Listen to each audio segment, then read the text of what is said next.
Love Ki Ghanti 1. You Can't Decide When It Rings. Written by Mr. Deepak Satya. Chapter 73. The Notes of a Psychologist. Raju must have checked his phone thousands of times in the last 10 days. He was waiting for Babita's call, which had not come yet.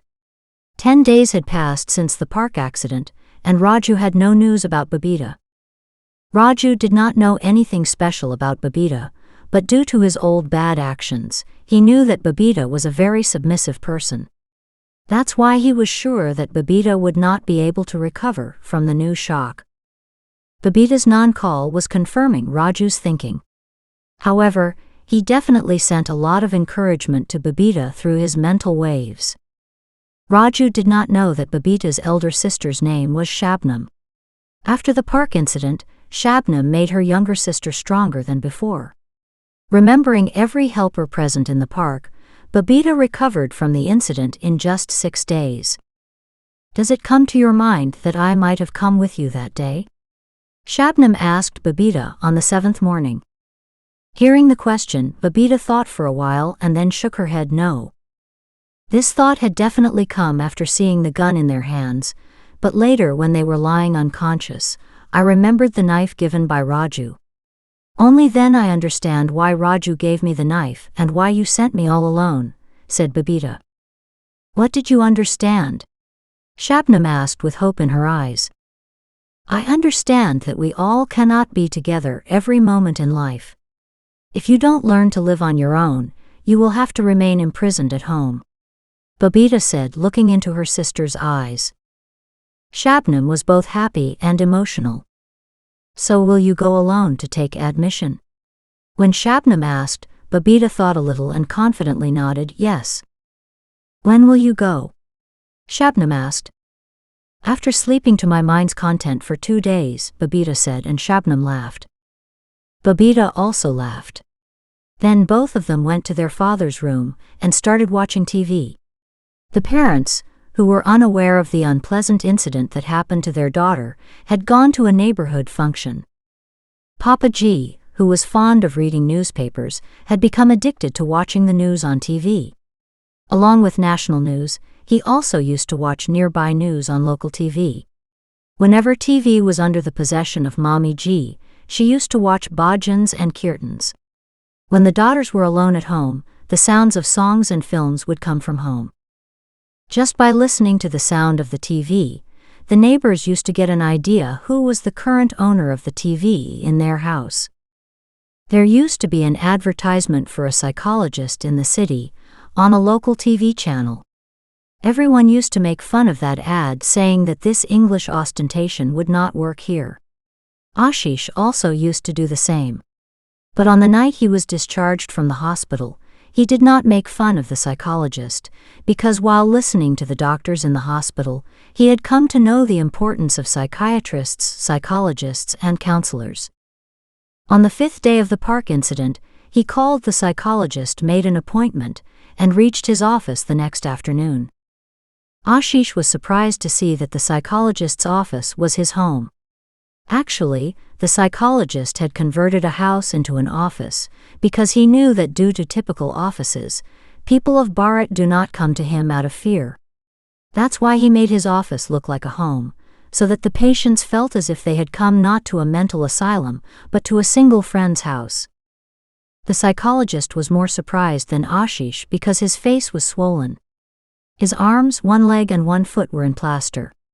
He had 3 broken teeth, due to which his voice had changed. There were stitches on his forehead. The psychologist was more surprised when Ashish told him that he had come to him of his own free will, and without anyone's advice.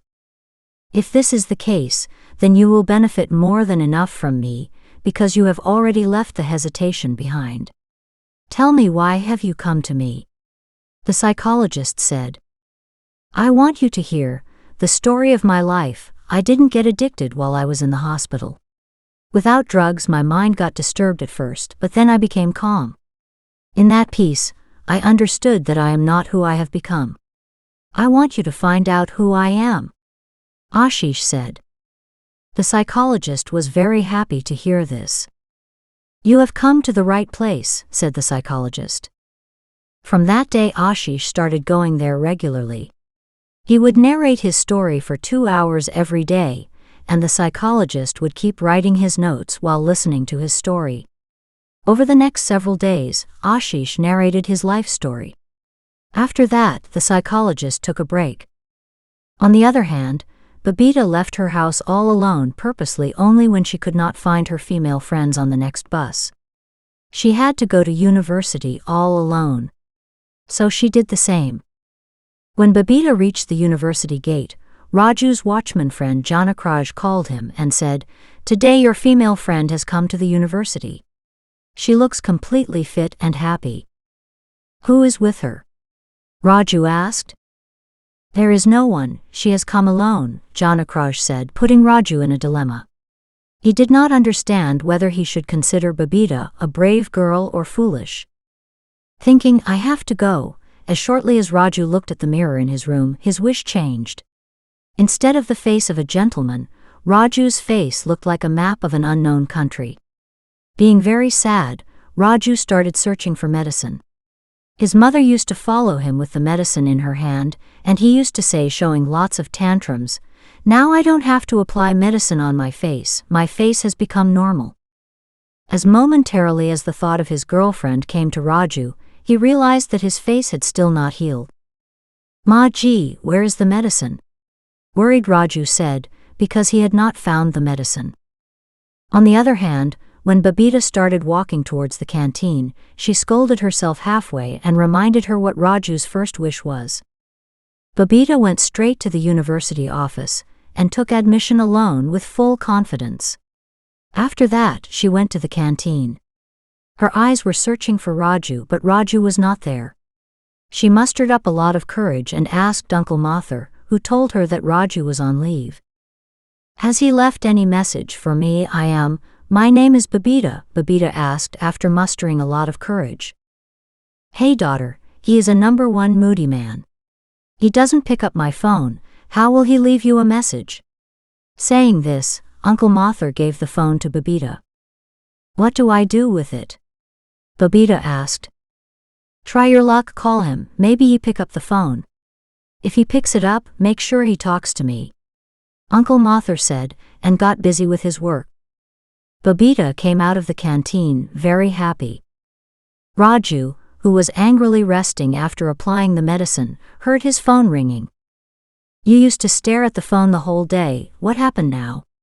Saying this, Maji gave Raju his phone.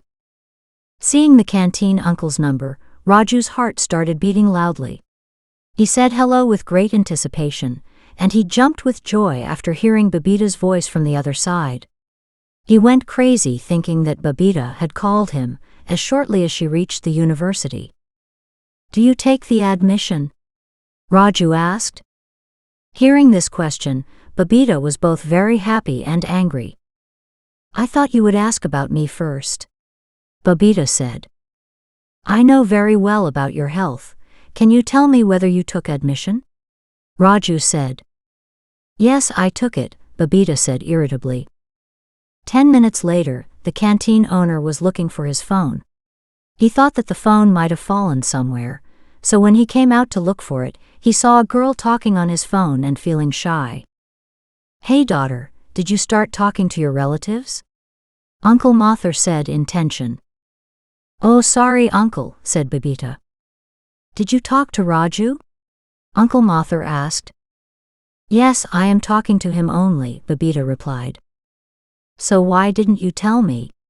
"Give it to me." Saying this, Uncle Mathur took the phone from Babita and started scolding Raju and asking him back to work. On a certain day, the psychologist pasted several special notes on the walls of his room for Ashish. "Guri, I was lost because of him." That Guri, "Hey Bhagwan," came out of Ashish's mouth after reading the notes. Immediately Ashish started remembering all the events of his life when Gurikpal started changing his life. He met him for the first time in the gym. His life had changed since then. It was his special friend Gurikpal who brought every evil in his life. It was clear to Ashish that Gurikpal was acting as per his wish and treating Ashish like his special slave. Despite this, it took 10 days for Ashish to decide that he would break his friendship with him. "Are you ready?" the psychologist asked. After thinking, Ashish said yes, and the psychologist gave his phone to him. Ashish dialed Gurikpal's number, but could not press the call button. Ashish started getting angry at himself. "It's okay, this is normal, come on, try again. If you don't do it today, you will never be able to do it. Let's try again," said the psychologist. Ashish started refusing tremblingly. The psychologist kept explaining to him. At last, Ashish made up his mind, and as shortly as he dialed Gurikpal's number, his call came. Ashish got scared and threw the phone. A total of 3 calls came one after the other. Ashish picked up the call for the 4th time. "Yes, I am fine. No, I was not at home. I did not have my phone with me. I got it only this morning. I was about to do it. Yes, I am listening." After saying this, Ashish became silent. The psychologist could clearly see the fear on his face. Tears came out of Ashish's eyes. He strengthened himself and said no. Saying this, he himself disconnected the call. Gurikpal made 10 consecutive calls to him, and Ashish disconnected each call with full confidence. Then he looked at the psychologist, who was clapping very slowly with emotion.